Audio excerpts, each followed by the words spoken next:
स्वागत है सभी कक्षा 6 के विद्यार्थियों का। आज हम पढ़ रहे हैं विषय गणित में प्रश्नावली 1.3। इसमें हम पढ़ेंगे सन्निकटन मान। सन्निकटन मान, आखिर सन्निकटन मान होते क्या हैं? सन्निकटन मान का अर्थ होता है दी गई संख्या को पूर्ण संख्या बना देना। अर्थात जैसे आपके पास दिया गया है 69, तो 69 को हम 100 भी बना सकते हैं और 50 भी बना सकते हैं, लेकिन हमें ये देखना पड़ेगा कि 69 किसके ज़्यादा करीब है। अब देखा जाए तो 69 50 से 19 बड़ा है। 50 में अगर हम 19 जोड़ें तो 69 आता है। और यदि हम 100 में से 31 घटाएं तो भी 69 आता है। तो 50, 69, 100।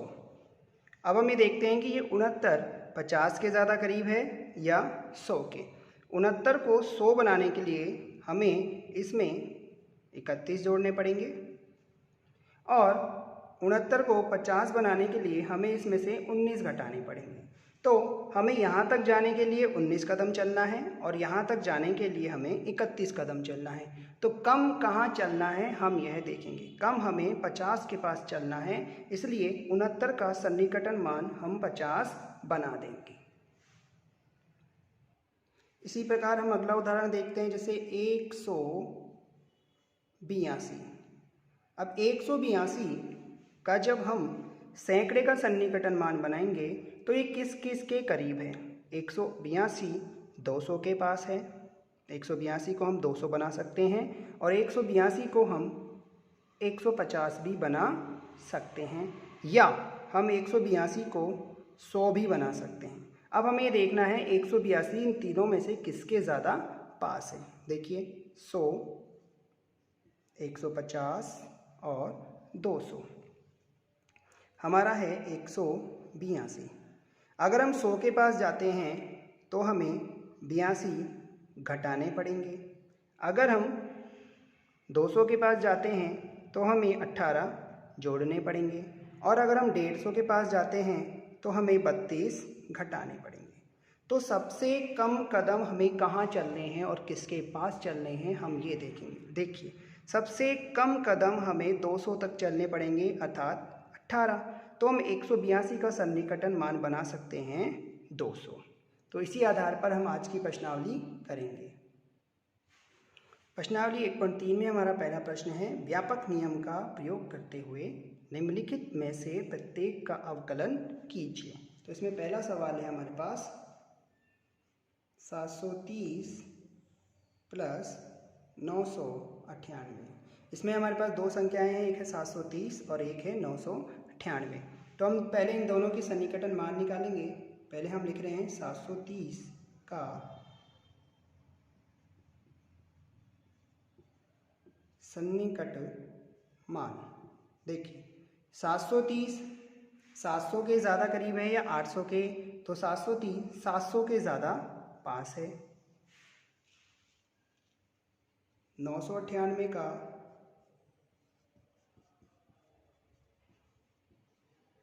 सन्निकट मान 998 1000 के ज़्यादा पास है। दोनों के बीच में चिन्ह है धनात्मक, तो जोड़ देंगे तो ये होगा 0 0 0 और 7 7 और 1 का 1। तो योग आ गया हमारे पास 1700। अगला सवाल करते हैं।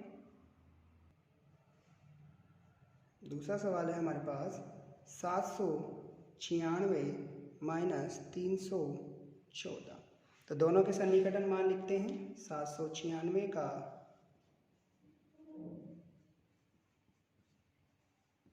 सन्निकट मान, अब आप समझ ही गए होंगे, 800 314 का सन्निकट मान बराबर 300। चिन्ह है घटाव का, तो यहाँ घटाव करेंगे, घटाएंगे, 0 में से गया 0, 0 में से 0, 8 में से 3 गए 5। तो अंतर आ गया हमारे पास 800 में से 300 गया तो 500। अगला सवाल करते हैं। 12,904 में 2,888 को जोड़ना है। तो पहले 12,904 का सन्निकट मान बनाते हैं। बताइए बच्चों, 12,904 का सन्निकट मान क्या बनेगा? जी हाँ, कितना बनेगा? 13,000। 2,888 का सन्निकट मान बताइए क्या होगा? जी हाँ, 2,888 का सन्निकट मान होगा 3,000। चिन्ह किसका है? प्लस का, तो यहाँ प्लस लगा देंगे, जोड़ेंगे 0 0 0 0 0, फिर से 0 0 0 0, 3 और 3 6, 1 का 1। तो योग आ गया हमारे पास इन दोनों संख्याओं का 13,000 में 3,000 जोड़े 16,000। अगला सवाल करते हैं। चौथा सवाल, 28,292 में से हमें 21,496 को घटाना है। तो पहले 28,292 का सन्निकटन मान लिखते हैं। 28,292 का सन्निकट मान ये हो जाएगा 28,000 और 21,496 का सन्निकट मान हमें हज़ार में लेना है, तो ये हो जाएगा 21,000। चिन्ह है घटाव का, तो यहाँ घटाव का चिन्ह लगाएंगे, घटाएंगे। 0 में से 0, 0 में से 0 गया 0, 0 में से 0 गया 0, 8 में से 1 गया 7, 2 में से 2 गया 0। 0 लिखने की ज़रूरत नहीं है। अंतर आ गया हमारे पास 28,000 में से 21,000 गए तो 7,000। तो इस प्रकार हमने जोड़ और घटाव वाले सवालों को हल किया।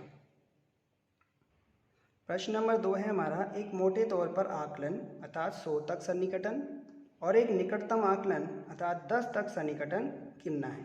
मतलब हमें संख्या को या तो 100 तक सन्निकटन करना है या निकटतम 10 तक सन्निकटन करना है।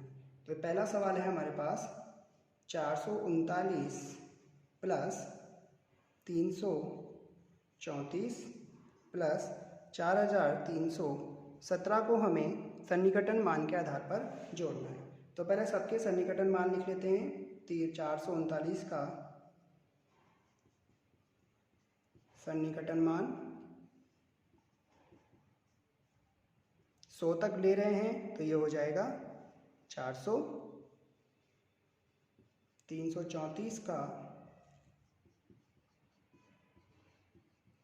सन्निकटन मान ये हो जाएगा 300 और 4,317 का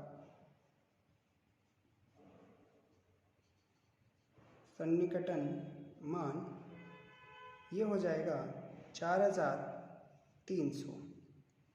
सभी में धनात्मक का चिन्ह है तो जोड़ देंगे। 0 0 0 हो गया 0, 0 0 0 फिर से हो गया 0, 4 और 3 7, 7 और 3 10, 10 की 0 हासिल 1, 1 और 4 5।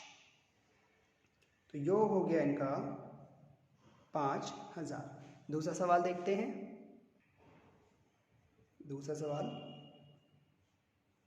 1,08,734 में से 47,599 को घटाना है सन्निकटन मान के आधार पर। तो पहले 1,08,734 का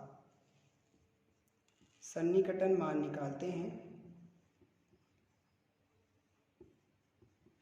ध्यान रखिएगा, हमें सैकड़े तक की संख्या का निकालना है, तो इसमें सैकड़े की संख्या है 734। तो 734 का सैकड़ा बनेगा 700। तो ये हो गया 1,08,700। 47,599 का सन्निकटन मान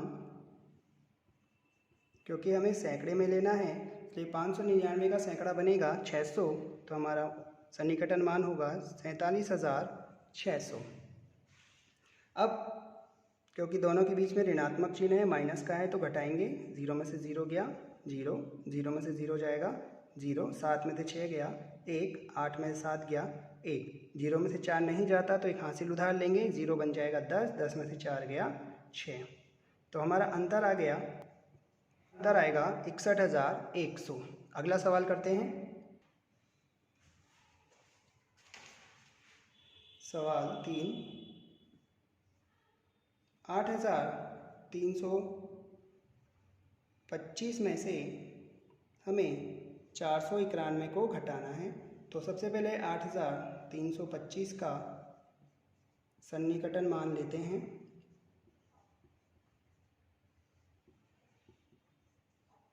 सैकड़े तक लेंगे तो 325 का हो जाएगा 300। 8,300 491 का सन्निकटन मान, क्योंकि सैकड़े तक लेना है तो 491 का सैकड़ा बनेगा 500। दोनों के बीच में है ऋणात्मक चिन्ह तो घटा देंगे। 0 में से 0 गया 0, 0 में से 0 गया 0, 3 में से 5 नहीं जाता तो एक हासिल उधार लेंगे, 3 बनेगा 13, 13 में से 5 गए तो 8, और 7 में से 0 जाएगा तो 7, तो हमारा अंतर आ जाएगा 7,800। चौथा सवाल देखते हैं। 4,89,348 में से हमें 48,365 को घटाना है। तो पहले सन्निकटन मान लिखते हैं। 4,89,348 का सन्निकटन मान, देखिए सैकड़े वाली संख्या है 348, तो इसका सन्निकटन बनेगा 300। तो 4,89,300 48,365 का सन्निकटन मान, सैकड़े की संख्या देखेंगे कौन सी है 365, जो 400 के ज़्यादा पास है, तो इसका सन्निकटन मान बनेगा 48,400। दोनों में घटाव का चिन्ह है तो घटाएंगे। 0 में से 0 गया 0, 0 में से 0 गया 0, 3 में से 4 नहीं जाता तो एक हासिल उधार लेंगे। 3 बनेगा 13, 13 में से 4 गए तो 9, 9 रह गया 8, 8 में से 8 गए तो 0, 8 में से 4 जाएंगे 4, और 4 का 4, तो हमारा अंतर आ गया 4,40,900।